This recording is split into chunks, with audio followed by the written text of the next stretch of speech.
Hi friends, good morning. Welcome to my channel. ಇವತ್ತಿನ ಬ್ಲಾಗಲ್ಲಿ ಏನೇನು ವಿಶೇಷತೆ ಇದೆ ಅಂತ ನೋಡೋಣ ಬನ್ನಿ. ಈಗ ನೋಡಿ, ಬೆಳಿಗ್ಗೆ 7 ಗಂಟೆ ಆಗಿದೆ. ಈಗ ಬಾಗಿಲಿಗೆಲ್ಲ ಕಸ ಹೊಡೆದು ನೀರು ಹಾಕಿ ರಂಗೋಲಿ ಹಾಕಿದ್ದೀನಿ. ನೋಡಿ, ಹೊರಗಿನ ವಾತಾವರಣ ಎಲ್ಲ ಎಷ್ಟು ಮೋಡಾಗಿದೆ. ಈಗ ನೋಡಿ, ಒಳಗೆಲ್ಲ ಕಸ ಹೊಡ್ಕೊಂಡಿದ್ದೀನಿ. ಹಾಗೆ ಚಾಕಿಟ್ಟಿದ್ದೀನಿ. ಫಸ್ಟು ಚಹಾ ಕುಡಿಬೇಕು. ಚಳಿ, ತುಂಬಾ ಚಳಿ ಇದೆ, ತಡ್ಕೊಳಕ್ಕಾಗಲ್ಲ, ಅಷ್ಟು ಚಳಿ ಇದೆ. ಈಗ ನೋಡಿ, ಚಹಾ ಎಲ್ಲ ಕುದೀತಾ ಇದೆ. ಹಾಲು ಹಾಕ್ಕೊಂಡು ಚಹಾ ಕುಡಿಬೇಕು. ಚಳಿಗೆ ಮೊದಲು ಚಹಾ ಕುಡಿದ್ರೆ ಸಾಕಾಗತ್ತೆ, ಅಷ್ಟೊಂದು ಚಳಿ ಇದೆ. ಇದು ನೋಡಿ ನನ್ನ ಟೈಲರಿಂಗ್ ರೂಮು. ಆಮೇಲೆ ಹೊರಗಿನ ವಾತಾವರಣ ಎಷ್ಟು ಮಬ್ಬಾಗಿದೆ ನೋಡಿ. ಬಿಸಿಲೇ ಇಲ್ಲ, ಇನ್ಮೇಲೆ ಬಿಸಿಲು ಬರುತ್ತೆ ಆಮೇಲೆ. ಈಗ ನೋಡಿ, ಹಾಲು ಹಾಕಿದ್ದೀನಿ, ಕುದೀತಾ ಇದೆ. ನನಗೆ ಚಹಾ ಸ್ವಲ್ಪ ಸ್ಟ್ರಾಂಗ್ ಇರಬೇಕು, ಹೀಗಾಗಿ ನಾನು ತುಂಬ ಚಹಾ ಕುದಿಸ್ತೀನಿ. ಲೈಟಾಗಿದ್ದರೆ ನನಗೆ ಇಷ್ಟ ಆಗಲ್ಲ. ಚಹಾ ಸ್ಟ್ರಾಂಗ್ ಆಗಿದ್ರೇ ಇಷ್ಟ ಆಗುತ್ತೆ. ತುಂಬ ಹಾಲು ಹಾಕ್ಕೊಳ್ಳೋದಿಲ್ಲ ನಾನು. ನನಗೆ ಹಾಲಲ್ಲಿ ಮಾಡಿದ ಚಹಾನೇ ಇಷ್ಟ ಆಗಲ್ಲ. ಹೀಗಾಗಿ ನಾನು ಹಾಲು ಸ್ವಲ್ಪ ಕಡಿಮೆನೇ ಹಾಕ್ಕೋತೀನಿ. ಸ್ಟ್ರಾಂಗ್ ಇದ್ರೇ ನನಗೆ ಚಹಾ ಕುಡ್ದ ಹಾಗಾಗತ್ತೆ. ಹೀಗಾಗಿ ನಾನು ಹಾಲು ಸ್ವಲ್ಪ ಕಡಿಮೆನೇ ಹಾಕ್ಕೋತೀನಿ. ಈಗ ನೋಡಿ, ಚಹಾ ಆಯಿತು. ಈಗ ಚಹಾ ಕುಡಿದು ವಾಕಿಂಗಿಗೆ ಹೋಗಬೇಕು. ವಾಕಿಂಗಿಗೆ ಹೋಗಿ ಬಂದು ಆಮೇಲೆ ನಾಷ್ಟ ಮಾಡ್ಕೋಬೇಕು. ನಾಷ್ಟ ಮಾಡಿಕೊಂಡು ಆಮೇಲೆ ಸ್ಟಿಚ್ ಅದು ಮಾಡಿ, ಮತ್ತು ಬೇರೆ ಕೆಲಸ ಎಲ್ಲ ಇರುತ್ತಲ್ವ, ಅದೆಲ್ಲ ಮಾಡ್ಕೋಬೇಕು. ಈ ಚಳಿಗೆ ಮೈಕೈ ಎಲ್ಲ ನೋವು ಹಿಡ್ಕೊಂಡ್ಬಿಡುತ್ತೆ. ಬೆಳಗ್ಗೆ ಬೇಗ ಏಳಬೇಕಂದ್ರೆ ತಲೆನೋವು ಬಂದುಬಿಡುತ್ತೆ. ಚಳಿಗೆ ಬೇಗ ಏಳಲಿಕ್ಕೆ ಆಗೋದಿಲ್ಲ. ಸ್ವಲ್ಪ ಲೇಟಾಗಿ ಎದ್ರೂ ಕೆಲಸ ಬೇಗ ಮುಗಿಯಲ್ಲ. ಈಗ ನೋಡಿ, ನಾನು ಚಹಾ ಕುಡಿತಾ ಇದ್ದೀನಿ. ಹೊರಗಡೆ ನೋಡಿ, ಈಗ ಸ್ವಲ್ಪ ಬಿಸಿಲು ಬರ್ತಾ ಇದೆ. ಚಳಿಗೆ ನಾನು ಬಾಗಿಲು ಹಾಕ್ಕೊಂಡ್ಬಿಟ್ಟಿದ್ದೀನಿ. ಗಾಳಿ ಬರುತ್ತೆ, ತಣ್ಣನೆ ಗಾಳಿ ಬರುತ್ತೆ ಅಂಥೇಳಿ ಬಾಗಿಲ ಹಾಕ್ಕೊಂಡು ಬಿಟ್ಟಿದ್ದೀನಿ. ಆಮೇಲೆ ಬಿಸಿಲು ಬಂದ ಮೇಲೆ ಬಾಗಿಲ ತೆಗಿತೀನಿ. ಬೆಳಗ್ಗೆ ಸ್ವಲ್ಪ ತಲೆನೋವಿತ್ತು ನನಗೆ, ಹೀಗಾಗಿ ಹೇಳೋಕ್ಕೆ ಆಗಲಿಲ್ಲ. ಇವತ್ತು ಸ್ವಲ್ಪ ಲೇಟ್ ಆಗಿಯೇ ಎದ್ದೆ. ಈಗ ನೋಡಿ, ಮತ್ತೆ ವಾಕಿಂಗಿಗೆ ಹೋಗಬೇಕು. ವಾಕಿಂಗಿಗೆ ಹೋಗಿ ಬಂದು ಸ್ವಲ್ಪ ನಾಷ್ಟ ಮಾಡ್ಕೋತೀನಿ. ಈಗ ನೋಡಿ, ವಾಕಿಂಗಿಗೆ ಹೋಗಿ ಬಂದೆ. ಈಗ ನಾನು ಜೋಳದ ಹಿಟ್ಟಿನ ತಾಲಿಪೀಟ್ಟನ್ನು ಮಾಡ್ತಾಯಿದ್ದೀನಿ. ನೀವು ನೋಡ್ಕೊಳ್ಳಿ ಯಾವ ಥರ ಮಾಡಬೇಕಂತ. ಇದು ನೋಡಿ, ಈರುಳ್ಳಿ, ಮೆಣಸಿನಕಾಯಿ, ತೆಂಗಿನ ತುರಿ, ಕೊತ್ತಂಬರಿ ಸೊಪ್ಪು ಹಾಕ್ಕೊಂಡಿದ್ದೀನಿ. ಕರ್ಬೇವಿನ ಸೊಪ್ಪು ಖಾಲಿಯಾಗಿದೆ, ಹೀಗಾಗಿ ಕರ್ಬೇವಿನ ಸೊಪ್ಪು ಹಾಕಿಲ್ಲ. ಇಷ್ಟನ್ನು ಹಾಕ್ಕೊಂಡಿದ್ದೀನಿ. ಈಗ ಉಪ್ಪು ಮತ್ತು ಅರಿಶಿನ ಪುಡಿ ಹಾಕ್ಕೋಬೇಕು. ಆಮೇಲೆ ಸ್ವಲ್ಪ ಸಕ್ಕರೆ ಅಥವಾ ಬೆಲ್ಲ ಹಾಕ್ಕೋಬೇಕು. ಈಗ ನೋಡಿ, ಉಪ್ಪು ಹಾಕ್ಕೋತಾ ಇದ್ದೀನಿ. ರುಚಿಗೆ ತಕ್ಕಷ್ಟು ಉಪ್ಪು ಹಾಕ್ಕೋಬೇಕು.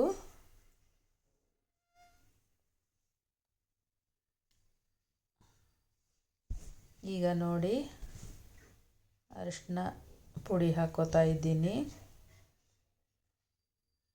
ಇದು ಸಕ್ಕರೆ ಹಾಕ್ಕೋತಾ ಇದ್ದೀನಿ.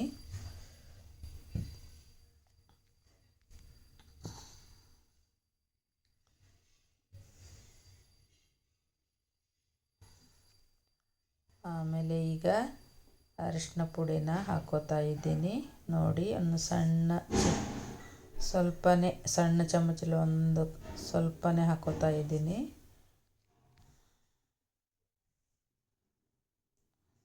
ಈಗ ಅದನ್ನು ಎಲ್ಲ ಸೇರಿಸಿ ಚೆನ್ನಾಗಿ ಕಲಿಸ್ಕೋಬೇಕು.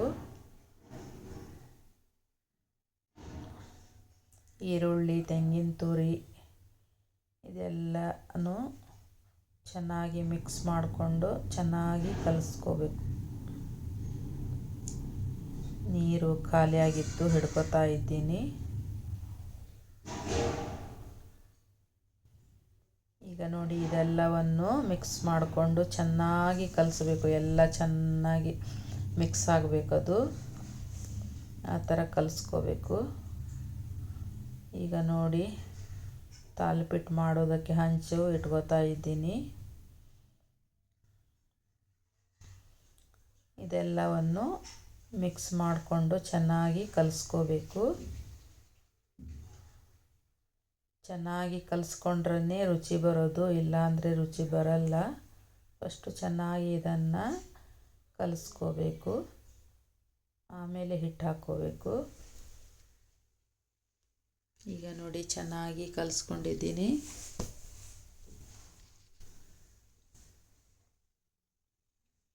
ನೀವು ಒಂದ್ಸಲ ಮನೆಯಲ್ಲಿ ಮಾಡಿ ನೋಡಿ. ಈಗ ನೋಡಿ ನಾನು ಹಿಟ್ಟು ಹಾಕ್ಕೋತಾ ಇದ್ದೀನಿ. ಹಿಟ್ಟೆಲ್ಲ ಸಾಣಿಗೆಗೆ ಹಾಕ್ಕೊಂಡು ಡಬ್ಬಿಗೆ ಹಾಕಿಟ್ಟಿದ್ದೀನಿ. ಸಾಣಿಗೆ ಹಾಕೋ ಅವಶ್ಯಕತೆ ಇಲ್ಲ. ಈಗ ನೋಡಿ 2 ಚಮಚಕ್ಕಿಂತ ಸ್ವಲ್ಪ ಕಡಿಮೆನೇ ಹಾಕ್ಕೊಂಡಿದ್ದೀನಿ ನಾನು. ನನಗೆ ಒಬ್ಬಳಿಗೆ ಅಲ್ವಾ, ಹೀಗಾಗಿ ಕಡಿಮೆನೇ ಹಾಕ್ಕೊಂಡಿದ್ದೀನಿ. ಇದರಲ್ಲಿ 2 ತಾಲಿಪೀಠ ಆಗುತ್ತೆ. ಈಗ ಸ್ವಲ್ಪ ನೀರು ಹಾಕ್ಕೊಂಡು ಗಟ್ಟಿಯಾಗಿಯೇ ಕಲಿಸ್ಕೋಬೇಕು. ತೆಳ್ಳಗಾಗಬಾರ್ದು, ತೆಳ್ಳಗಾದರೆ ತಟ್ಟೋದಕ್ಕೆ ಆಗೋದಿಲ್ಲ. ಹೀಗಾಗಿ ಗಟ್ಟಿ ಹದಕ್ಕೆ ಕಲಿಸ್ಕೋಬೇಕು. ಈಗ ನೋಡಿ ಕಲಿಸ್ಕೋತಾ ಇದ್ದೀನಿ. ಹೀಗೆ ಚೆನ್ನಾಗಿ ಕಲಿಸ್ಕೊಂಡು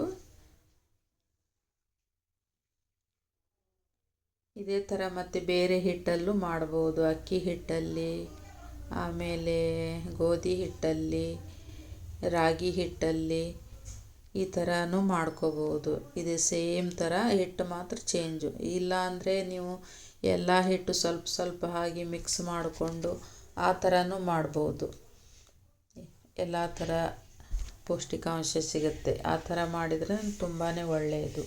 ಆ ಥರನೂ ನೀವು ಮಾಡ್ಬೋದು. ಇದು ದಿಢೀರಂತ ಮಾಡ್ಬೋದು. ತುಂಬ ಸಮಯ ಏನು ಬೇಕಾಗೋದಿಲ್ಲ. ಅರ್ಜೆಂಟಿಗೆ ಇದು ಮಾಡೋದಕ್ಕೆ ತುಂಬಾ ಒಳ್ಳೆಯದು. ಹೀಗಾಗಿ ನೀವು ಅರ್ಜೆಂಟೇನು ಸಮಯ ಇಲ್ಲಪ್ಪ ಅಂತ ಅಂದರೆ ಈ ಥರ ನೀವು ಮಾಡ್ಕೋಬೋದು. ಹಿಟ್ಟೆಲ್ಲ ರೆಡಿ ಮನೆಯಲ್ಲಿ ಇಟ್ಕೊಂಡ್ರೆ ಮಾಡೋದಕ್ಕೆ ಸುಲಭ ಆಗುತ್ತೆ. ಈಗ ನೋಡಿ ಒಂದು 2 ಗುಳ್ಳೆ ಅಷ್ಟು ಇಟ್ಕೊಂಡಿದ್ದೀನಿ. ಈ ಥರ ಮಾಡಿಕೊಂಡು ನೀವು ಹಂಚಲ್ಲಿ ತಟ್ಕೋಬೇಕು. ಈಗ ನೋಡಿ ಹಂಚು ಕಾದಿದೆ. ಈ ಥರ ಇಟ್ಕೊಂಡು ನೀವು ಅದನ್ನು ತೆಳ್ಳಗೆ ತಟ್ಟಬೇಕು.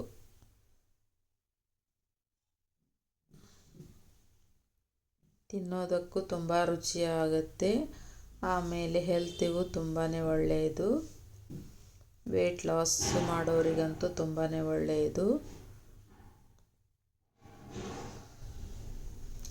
ಜೋಳ ಆರೋಗ್ಯಕ್ಕೆ ತುಂಬಾ ಒಳ್ಳೆಯದು. BP ಶುಗರು ಇರೋರಿಗೆಲ್ಲ ಇಂಥ ಆಹಾರನೇ ಕೊಡಬೇಕು.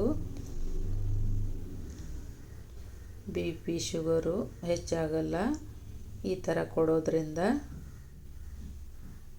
ಇದು ರೈಸ್ ಐಟಮ್ ಇರುತ್ತಲ್ವ, ಅದೆಲ್ಲ ಜಾಸ್ತಿ ಯಾರೂ ಸೇವಿಸಬಾರ್ದು. ಅದರಿಂದನೇ ಶುಗರ್ ಎಲ್ಲ ಜಾಸ್ತಿ ಆಗೋದು. ಆದಷ್ಟು ರೈಸ್ ಐಟಮನ್ನು ಕಡಿಮೆ ಮಾಡಬೇಕು.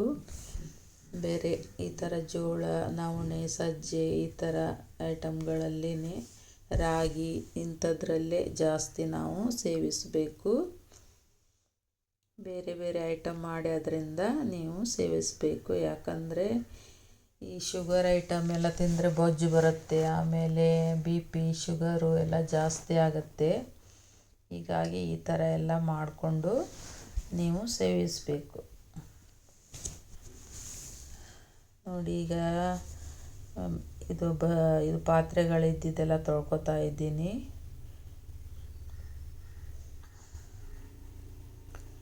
ಈಗ ಇದನ್ನು ತಿರುಗಿಸ್ಕೊಂಡು ಹಾಕಬೇಕು. ಈಗ ಒಂದು ಸೈಡ್ ಬೆಂದಿದೆ ಅದು. ನೀವು ಎಣ್ಣೆ ಜಾಸ್ತಿ ಬೇಕಂದರೆ ನೀವು ಎಣ್ಣೆ ಜಾಸ್ತಿ ಹಾಕ್ಕೋಬಹುದು. ನಾನು ಎಣ್ಣೆ ಜಾಸ್ತಿ ಹಾಕಲ್ಲ, ಎಣ್ಣೆ ಐಟಮ್ ಜಾಸ್ತಿ ತಿನ್ನಲ್ಲ ನಾನು. ನನಗೂ BP ಇದೆ, ಹೀಗಾಗಿ ನಾನು ಎಣ್ಣೆ ಸ್ವಲ್ಪ ಕಡಿಮೆನೇ ಹಾಕ್ತೀನಿ, ಜಾಸ್ತಿ ಹಾಕೋದಿಲ್ಲ. ನಿಮಗೆ ಜಾಸ್ತಿ ಬೇಕನ್ಸಿದ್ರೆ ನೀವು ಹಾಕ್ಕೋಬಹುದು. ಈಗ ನೋಡಿ ಒಂದು ಸೈಡ್ ಬೆಂದಿದೆ, ಅದು ತಿರುವಿ ಹಾಕಿದ್ದೀನಿ. ಈಗ ಮತ್ತೆ ಬೇಯಬೇಕು. ಅದು ಮುಚ್ಚಿಟ್ರೆ ಚೆನ್ನಾಗಿ ಬೇಯುತ್ತೆ, ಹೀಗಾಗಿ ನಾನು ಮುಚ್ಚಿಡ್ತೀನಿ.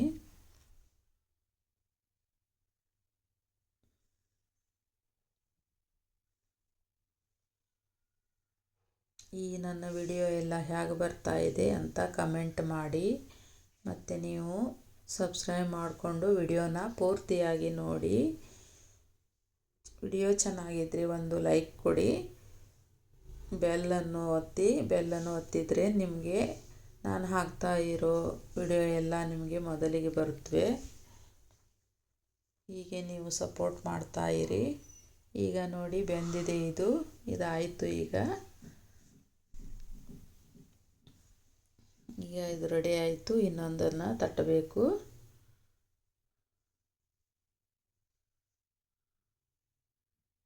ಈಗ ನೋಡಿ ಇದನ್ನು ಅದೇ ಥರ ತೆಳ್ಳಗೆ ತಟ್ಟಬೇಕು.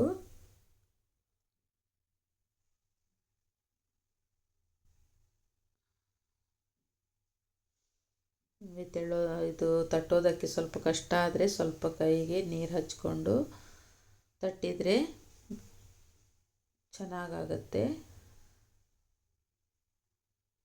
ಈಗ ನೋಡಿ ತಟ್ಟೆ ಆಯಿತು.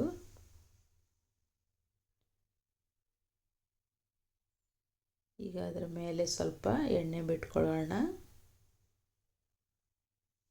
ನಡಕ್ಕೆ ಒಂದು ಕಾಚ ಹಾಕ್ಕೊಂಡು ನಡಕ್ಕೆ ಒಂದು ಎಣ್ಣೆ ಬಿಟ್ಟರೆ ಇನ್ನೂ ಚೆನ್ನಾಗಿ ಹತ್ತುತ್ತೆ.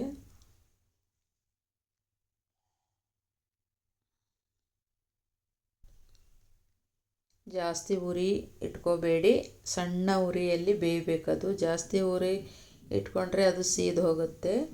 ಸಣ್ಣ ಉರಿಯಲ್ಲೇ ಬೇಯಬೇಕು.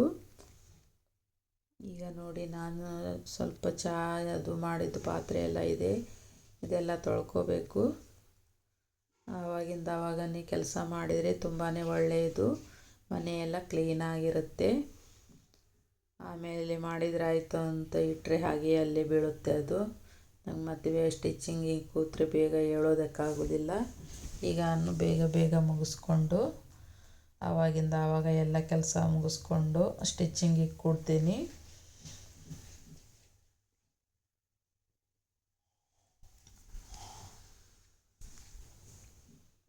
ನಮ್ಮದು ನೀರು 24 hours ನೀರಿರುತ್ತೆ. ಇಲ್ಲಿ ಒಳಗಡೆನೇ ಕುಡಿಯೋ ನೀರು, ಬಳಸೋ ನೀರು, ಸಿಂಟೆಕ್ಸ್ ನೀರು ಎಲ್ಲ ಎರಡು ಇಲ್ಲೇ ಬರುತ್ತೆ. ಒಂದೇ ಕಡೆ 2 ನಲ್ಲಿ ಇದೆ, ಅಲ್ಲೇ ಬರುತ್ತೆ ಕುಡಿಯೋ ನೀರೆಲ್ಲ. ನಾವೇನು ತುಂಬಿ ಇಟ್ಕೊಳ್ಳಲ್ಲ, ಟಾಕಿಗೆ ಏನು ತುಂಬಿ ಇಟ್ಕೊಳ್ಳಲ್ಲ.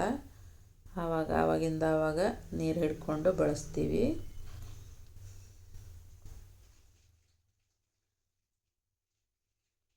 ನೀರಿಂದೆಲ್ಲ ಅನುಕೂಲ ನಮಗೆ ತುಂಬ ಚೆನ್ನಾಗಿದೆ.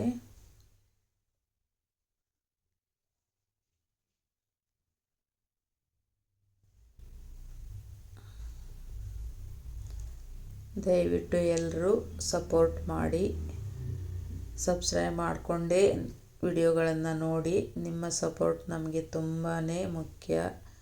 ನಿಮ್ಮ ಸಪೋರ್ಟ್ ಮಾಡಲಿಲ್ಲ ಅಂದರೆ ನಮಗೆ ಏನು ಮಾಡೋದಕ್ಕೂ ಆಗೋದಿಲ್ಲ. ದಯವಿಟ್ಟು ಎಲ್ಲರೂ ಸಪೋರ್ಟ್ ಮಾಡಿ, ನಮ್ಮನ್ನು ಬೆಳೆಸಿ. ನೀವು ಬೆಳೀರಿ. ನಾವು ಆದಷ್ಟು ಎಲ್ಲರಿಗೂ ನಾನು ಸಪೋರ್ಟ್ ಮಾಡ್ತೀನಿ. ಎಷ್ಟೇ ಕೆಲಸ ಇದ್ದರೂ ನಾನು ಅವ್ರದ್ದೆಲ್ಲ ವಿಡಿಯೋ ನೋಡಿಕೊಂಡು ಅವ್ರಿಗೆ ಲೈಕ್ ಕೊಟ್ಟು ಸಬ್ಸ್ಕ್ರೈಬ್ ಮಾಡಿಕೊಂಡು ಯಾವಾಗಲೂ ನಾವು ವಿಡಿಯೋ ನೋಡ್ತಾನೇ ಇರ್ತೀನಿ. ಈಗ ತಾನೇ ಯಾರ್ಯಾರು ಶುರು ಮಾಡಿದ್ದಾರೆ ಅವ್ರದ್ದೆಲ್ಲ ನಮ್ಮ ಚಾನಲ್ಲು ಸಬ್ಸ್ಕ್ರೈಬ್ ಮಾಡ್ಕೋತೀನಿ. ಮಾಡಿಕೊಂಡು ಅವ್ರಿಗೆ ಸಪೋರ್ಟ್ ಮಾಡ್ತಾ ಇರ್ತೀನಿ. ನಾವು ಅವ್ರಿಗೆ ಸಪೋರ್ಟ್ ಮಾಡಿದರೆ ಅವರು ನಮಗೆ ಸಪೋರ್ಟ್ ಮಾಡ್ತಾರೆ. ಹೀಗೆ ಒಬ್ರಿಗೊಬ್ಬರು ಸಪೋರ್ಟ್ ಮಾಡಬೇಕು. ಅದರಿಂದ ಎಲ್ಲರೂ ಬೆಳಿಬಹುದು. ಅವರಿಗೂ ಅನುಕೂಲ ಆಗುತ್ತೆ, ನಮಗೂ ಅನುಕೂಲ ಆಗುತ್ತೆ. ಹೀಗೆ ಒಬ್ರಿಗೊಬ್ಬರು ಯಾವಾಗಲೂ ಬೆಳೆಸಬೇಕು. ಕನ್ನಡದವರೇ ಕನ್ನಡಿಗರನ್ನು ಬೆಳೆಸಬೇಕು. ಇದನ್ನು ಎಲ್ಲರೂ ಅರ್ಥ ಮಾಡಿಕೊಂಡ್ರೆ ತುಂಬ ಚೆನ್ನಾಗಿರುತ್ತೆ. ನೋಡಿ ಈರುಳ್ಳಿ ಸ್ವಲ್ಪ ಹಸಿಯಾಗಿದೆ, ಅದು ಸ್ವಲ್ಪ ಒಣಗಿಸ್ಬೇಕಂತ ತೆಗಿತಾ ಇದ್ದೀನಿ. ಹೊರಗಡೆ ಹೋಗಿ ಇಡಬೇಕು ಬಿಸಿಲಿಗೆ, ಬಿಸಿಲಷ್ಟು ಬಂದಿಲ್ಲ ಇನ್ನು. ಈಗ ನೋಡಿ ಎಲ್ಲ ಆಯಿತು. ತಾಲಿಪೀಟ್ಟು, ಜೋಳದ ಬಿಸಿ ಬಿಸಿ ತಾಲಿಪೀಟ್ಟು ಆಯಿತು. ನಾಷ್ಟ ಮಾಡೋಣ ಬನ್ನಿ. ನೀವು ಒಂದ್ಸಲ ಈ ಥರ ಮಾಡಿ ನೋಡಿ ಹೇಗಿರುತ್ತೆ ಅಂತ. ಅದರ ಜೊತೆಗೆ ಒಂದು ಸ್ವಲ್ಪ ತುಪ್ಪ ಹಾಕ್ಕೋಬೇಕು ಬಿಸಿ ಬಿಸಿ ಇದ್ದಾಗ, ಇನ್ನೂ ಟೇಸ್ಟ್ ಜಾಸ್ತಿ ಆಗತ್ತೆ. ನಮಸ್ಕಾರ, ಮತ್ತೆ ಸಿಗೋಣ ಮುಂದಿನ ವಿಡಿಯೋ.